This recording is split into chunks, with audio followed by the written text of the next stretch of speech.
3 9 12 12 கூடையவரே போய் 4ஆம் பாவத்தோடு சம்பந்தப்படுறார் அப்படின்னா அவர் வெளிநாட்டிலேயே சொத்து பத்தை வாங்கி அங்கேயே செட்டில் ஆயிடுறார். இந்த கிரகத்தினுடைய காரகத்துவ ரீதியாக அவன் எவ்வளவு சம்பாதிப்பான், எப்படி இருப்பான், அங்க போய் எப்படி வாழ்க்கை வாழ்வான். ஏன்னா சனி பகவான் கூட 9 12க்கு இண்டிகேட் பண்ணலாம். அப்ப இவன் அங்க போன உடனே இறங்கிடுவான். எங்கிருந்து கிளம்புறதுக்கே 1008 தடை பண்ணுவார் சனி. அங்க போய் உட்கார்ந்த உடனே அந்த இடத்தை இவன் புரிஞ்சுக்கிறது வரைக்கும் அங்க சில ஸ்ட்ரகிள் இருக்கத்தான் செய்யும். அதுக்கப்புறம் தான் அந்த இடத்துல இவன் செட் ஆக முடியும். புதன் சிம்ம லக்னத்துக்கு தானே லாபாதிபதியா, சம்பாத்தியம் நல்லா இருக்கும். சரி, சம்பாதிச்ச மனத்தை இவன் என்ன செய்வான்? சிம்ம லக்னத்துக்கு 12ஆம் இடம், காலபுருஷனுக்கு 4ஆம் இடம். அங்கேயே அவன் சொத்து ஊத்து வாங்கி அங்கேயே தங்கலாம்.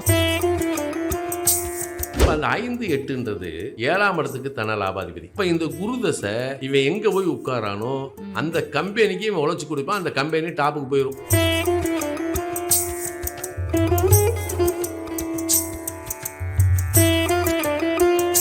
இந்த 12 கூடையவரே போய் 3 9 12 12 கூடையவரே போய் 4ஆம் பாவத்தோடு சம்பந்தப்படுறார் அப்படின்னா அவர் வெளிநாட்டிலேயே சொத்து பத்தை வாங்கி அங்கேயே செட்டில் ஆயிடுவார். இப்போ இது வேலை பார்க்குறதுக்கு வச்சுக்கிடுவோம். இது 9 கூடையவர் அல்லது 12 கூடையவர். 12 கூடையவர் 9 கூடையவர் சாரம் பெற்று 4ஆம் பாவத்தோடு சம்மந்தப்பட்டால் அவன் கல்விக்காக உயர்கல்விக்காக அவன் அங்கே போவான். அப்போ அந்த 4ஆம் பாவம் இண்டிகேட் பண்ணுறதுனால உயர்கல்வி முடித்து அங்கேயே வேலை பார்த்து அங்கேயே தங்கணும்னா தங்கிடலாம். இது அவனுக்கு கிடைக்கக்கூடிய ஒரு அமைப்பு.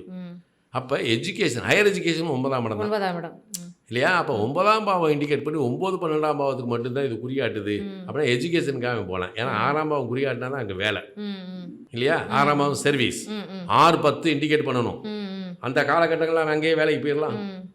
அப்போ இந்த இடத்துல 3 9 12 இயற்கையாக குறியாட்டினா அவன் எஜுகேஷனுக்காக போகலாம். அதே 3 9 12ஆம் பாவத்துக்கு குறிகாட்டக்கூடிய கிரகம் 5ஆம் பாவத்தோடு சம்மந்தப்பட்டா அவன் ஒன்லி இன்ப சுற்றுலா தான். அதே 3 9 12 கூடியவர்கள் 2 6 10ஓடு தொடர்பு கொண்டால் அவன் வெளிநாட்டில் வேலைக்காக போவான். இதில் அந்த கிரகத்தினுடைய காரகத்துவ ரீதியாக அவன் எவ்வளவு சம்பாதிப்பான், எப்படி இருப்பான், அங்கே போய் எப்படி வாழ்க்கை வாழ்வான். ஏன்னா சனி பகவான் கூட 9 12க்கு இண்டிகேட் பண்ணலாம். அப்போ இவன் அங்கே போன உடனே இறங்கிடுவான். இறங்கினதுக்கு எங்கேருந்து கிளம்புறதுக்கே 1008 தடை பண்ணுவார் சனி. அங்கே போய் உட்கார்ந்த உடனே அந்த இடத்தை இவன் புரிஞ்சுக்கிறது வரைக்கும் அங்கே சில ஸ்ட்ரகிள் இருக்கத்தான் செய்யும். அதுக்கப்புறம் தான் அந்த இடத்துல இவன் செட் ஆக முடியும். ஏன்னா அப்போ ஒவ்வொரு கிரகங்களுக்கும் தன்னுடைய குணாகார ரீதியாக அல்லது காரக ரீதியாக தன்மை ரீதியாக தான் வெளிநாட்டில் போய் இவன் எப்படி. இப்போ ஒரு சிம்மலக்கண ஜாதகம் 3 10 கூடைய சுக்கிரன், இவர் 12ல் போய் ஆயில்ய நட்சத்திரத்தில் உட்காந்துறார். சரியா? 12ல் போய் ஆயில்ய நட்சத்திரத்தில் உட்காந்துறார். இப்போ இவனுக்கு சுக்கிர தசை வருது. நம்ம என்ன செய்வோம்? 3 கூட இவர் 12ல் உட்காந்துட்டாரா? அப்போ 3 12 இவன் வெளியே போகலாம். 12ஆம் இடம் தான் வெளிநாடு, போகலாம். அப்போ எதுக்காக போவான்? சுக்கிரன் 10 கூட இவர் தானே, இவன் உத்தியோக ரீதியாக போகலாம். அப்போ போகிறதுனால நமக்கு பயன் இருக்கா இல்லையா அப்படின்னு பார்க்கணும்ல. சுக்கிரன் புதன் சாரத்தில் தானே இருக்காரு. புதன் சிம்ம லக்னத்துக்கு தானே லாபாதிபதியா, சம்பாத்தியம் நல்லா இருக்கும். சரி, சம்பாதிச்ச மனத்தை என்ன செய்வான்? சிம்ம லக்னத்துக்கு 12ஆம் இடம், காலபுருஷனுக்கு 4ஆம் இடம். அங்கேயே அவன் சொத்து ஊத்து வாங்கி அங்கேயே தங்கலாம். அதுபோக அவன் இந்த சுக்கிர திசையில் கிடைக்கக்கூடிய பணத்தை என்ன செய்வான்? தன்னுடைய சொந்த ஊர்லேயோ அல்லது எந்த ஊர்லேயும் ப்ராப்பர்ட்டியில் இன்வெஸ்ட்மெண்ட் பண்ணிடுவான். அப்போ ஒரு கிரகத்தினுடைய நிலை. அப்போ இந்த சுக்கிரன் போய் அந்த 3 9 12 தொடர்புகளனால வெளிநாட்டில் மிக மகிழ்ச்சிகரமாக ஆனந்தமாக நல்ல வெல் சொபிஸ்டியோட இருப்பேன். ரைட்? இவ்வளவும் பார்க்க வேண்டியது இருக்கு, பார்க்கணும். அப்போ வெளிநாடு சும்மா இல்லை. இப்போ இதே சிம்ம லக்னம், நல்லா கவனிங்க. இதே சிம்ம லக்னம் 9 கூடையவர் செவ்வாய். சரியா? 9 கூட செவ்வாய் தானே. அந்த செவ்வாய் போய் 12ல் உட்காந்து ஆயில்ய நட்சத்திரத்தில் உட்காந்துருது.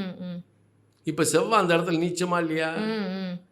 அப்போ இவன் உயர்கல்விக்காகவும் போகலாம், அதுக்கப்புறம் அங்கேயே இருந்து வேலையும் பார்க்கலாம். சரி, இவன் உயர்கல்விக்காக தான் போவான், அங்கே வேலை தேடுவான் ரொம்ப நாள். ஏன்னா 10ஆம் பாவத்தோட தொடர்பு கொள்ளலை. ஏன்னா அப்போ படிக்க போனவன் நான் இங்கே வேலை கிடைக்குமா, இங்கேயே தங்கலாமா, நான் இது உண்மை அங்கே தங்க வைக்கும். அதே புதன் சாரம் என்ன செய்யும்? தன லாபாதிபதி. ம் அப்போ நீச்ச செவ்வாய்ல ம் அவன் தேவைக்கு அங்கே பாடுபட்டு சம்பாதிக்கிறது இருக்குது. ம் அல்லது அதே செவ்வாய் என்ன செய்யுது, 9 கூட போய் 12ல் உட்காந்துருக்காரா, எப்படி ஒரு கிரகத்தினுடைய குணத்தை எப்படி செயல்படுதுன்னு நான் சொல்கிறேன். ம் ம் அப்போ 9 கூட போய் 12ல் நீச்சமாகி தன லாபாதிபதி சாரம். சரி, இவனை கொண்டு போய் வெளிநாட்டில் உட்கார வச்சு ம் நல்லா அழகாக ஓரளவுக்கு சம்பாதிக்கிறான்னு வைப்பான். இவன் எதிர்பார்த்த பொருளாதார நீச்சம் தானே, எதிர்பார்த்த அளவுக்கு சம்பளம் இல்லாட்டாலும் இவனுக்கு ஒரு சம்பளம் வருது. இதை என்ன செய்ய வைக்கும்? ஏன்னா செவ்வாய் ஏற்கனவே 4 கூடையவர் தானே, ம் சுகஸ்தானாதிபதி. ம் அப்போ இவன் சொத்து பத்தில் இன்வெஸ்ட்மெண்ட் பண்ணலாம். ஆனால் அது என்ன செய்யுதுன்னா, தகப்பன் ஸ்தானாதிபதியாகிய செவ்வாய் ம் சகோதர காரகனாகி 12ல் ம் தன லாபாதிபதி சாரம் பெற்றிருப்பதால் ம் தன்னுடைய தகப்பனார் செய்ய வேண்டிய அத்தனையும், தன் உடன் பிறந்தவர்களுக்கு செய்ய வேண்டிய அத்தனையும் தான் சம்பாதிச்சு செய்ய வேண்டிய நிலைக்கு ஆளாகி வெளிநாட்டில் போய் சம்பாதிச்சு தான் கூட பிறந்தவர்களுடைய சுகமேன்மைக்கு பூரா செஞ்சிருவான். ம் செஞ்சுட்டு செவ்வாதசை முடிஞ்ச உடனேயே கூட பிறந்தவங்க எல்லாத்தையும் கரையேற்றிட்டானா, ஏற்றிட்டு அதுக்கப்புறம் கூட பிறந்தவங்கெல்லாம் மதிப்பாங்கன்னு இவன் நினைப்பேன். ம் அதுக்கப்புறம் இவனை கண்டுக்கவே மாட்டாங்க, விட்டுருவாங்க. ஏன்னா செவ்வாய்க்கு புதன் வேதகன் ம் இல்லையா? ம் அப்போ இப்படி அப்போ இங்கே தான் எல்லாத்தையும் இவன் பார்க்குறான், எல்லாத்தையும் நல்லவன்னு பார்க்குறான். அங்கே ஏமாத்துறானா? இப்படியும் கிரகம் தன்னுடைய செயலை மாற்றும். சரியா? மறைமுகமாக செய்யுது. ஆமாம், இது மறைமுகமாக இல்லை, இதுதான் குணம். ம் இப்போ சிம்மலக்கணத்துக்காரன் குருதசையில் சார், குருதசையில் இவன் வந்து ஃபாரின் போகக்கூடாதா சார் ம் கேட்கலாம். ம் ஆனால் சிம்மலக்கணத்துக்கு குரு யார்? 5, 8 கூடையவர். ம் இப்போ என்ன எப்படி மாறுது பாருங்க, ம் 5, 8 கூடையவர். சரியா? ம் இப்போ அந்த 5, 8ன்றது 7ஆம் இடத்துக்கு தன லாபாதிபதி. ம் 7ஆம் இடத்துக்கு தன தன லாபாதிபதி. அப்போ இந்த குருதசை இவன் எங்கே போய் உட்காரானோ அந்த கம்பெனிக்கு இவன் உழைச்சி கொடுப்பான். அந்த கம்பெனி டாப்புக்கு போயிடும். ம் ஏன்? இவனோட நம்ம சாதாரணமாக போய் பழகுனா நம்ம நல்லா இருப்போம், ம் வச்சுக்கிடுவோம். ஏன் இப்போ இவன் வெளிநாடு போகக்கூடாதான்னு நீங்கள் கேட்கலாம். போவேன். ஏன்னா இவனுக்கு 5ஆம் இடமும் 8ஆம் இடம்னு சொல்லக்கூடிய அந்த தனுசும் மீனமும் காலபுருஷனுக்கு 9, 12. 12. ஆகையால் இவன் வெளிநாடு போவான், நல்லா சம்பாதிப்பான், அங்கேயே பறி கொடுத்துட்டு வந்துடுவான். புரியுதா? அப்படி இல்லாமல் அந்த குருதசை இவன் பணத்தை சேர்த்து வந்துட்டான்னா, இந்த 9, 12ன்றது 5ஆம் இடம் குழந்தை தானே, 12ஆம் இடம் குழந்தைக்கு 4ஆம் இடம் தானே. அப்போ குழந்தைகளுக்குரிய சுகபோகத்தை இவன் செஞ்சுட்டானா தப்பிச்சான். இல்லை அந்த அதை கிடைச்சது பூரா குழந்தையை அழிச்சிருவான், பெற்றவங்களை அழிச்சிருவாங்க இந்த காசை. அப்போ வரவுன்னு ஒரு பக்கம் வந்துச்சுன்னா அது எப்படி சேதமாகுதுன்றது ஒன்றும் அங்கேயே தான் இருக்குது. சரியா? இப்படி அதை பார்க்கணும். பார்த்தா குறிப்பாக 3, 9, 12 அந்த வீட்டதிபதிகள் அல்லது 3, 9, 12க்கு குறிகாட்டக்கூடிய கிரகங்கள் ஒருவனை வெளிநாடு அழைத்து செல்லும். அது 4, 9 தொடர்பு கொண்டால் கல்வி, 5ஆம் பாவத்தோடு தொடர்பு கொண்டால் சுற்றுலா, இன்ப சுற்றுலா. அது வந்து 10ஆம் 2, 6, 10 தொடர்பு கொண்டால் உத்தியோகம். இப்படித்தான் அதில் இருக்குது. இப்படித்தான் எடுக்கணும். எடுத்தால் வெளிநாடும் எல்லோருக்கும் பயனளிக்கக்கூடிய நிலையில் இருக்கும். இது இல்லாமல் ஒருத்தனை நம்ம வெளிநாட்டுக்கு அனுப்பப்படாது. இவ்வளோ நேரம் நம்ம வெளிநாடு பற்றி, திருமணமான பிறகு குழந்தை பாக்கியத்துக்கு எந்தெந்த கோயிலெலாம் போகலாம், எப்படி வந்து வழிபாடு செய்யலாம், பரிகாரம்னு எடுக்காம வழிபாடு முறைகள் எப்படி போய் நம்ம வழிபட்டு நம்மளுக்கு வந்து குழந்தை பாக்கியத்தை பெறுவதற்காக வழிமுறைகளை நிறைய சொன்னீங்க. அதற்காக ரொம்ப நன்றிங்க ஐயா. நன்றி, வாழ்த்துக்கள் அம்மா.